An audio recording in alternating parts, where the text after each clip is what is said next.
Hey guys, today I'll show you how you can switch from demo to a live account on MetaTrader 5. So let's get started. When you first open the MT5 application, you are typically logged into a demo account, which is indicated by a small demo tag next to your account name. To begin the process of switching or adding your live account, head over and open your MetaTrader 5 app, then navigate to the settings icon, usually found at the bottom right corner of your screen.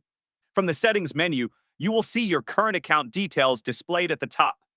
The provided method suggests a non-standard path by clicking on Chat and Messages from the settings menu. On this screen, if you are not yet registered with the MetaQuotes ID, you will see a Register button.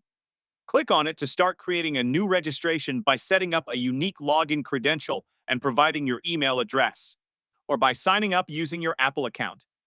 Once you complete this registration and log in, the application will redirect you.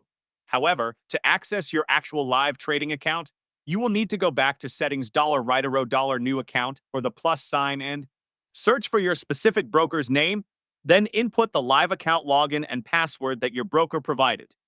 Once you successfully log in with your live broker credentials, you should then automatically be switched to your live account, with the demo tag being replaced by the server name of your live broker. That's it. I'll be back with more in the next video.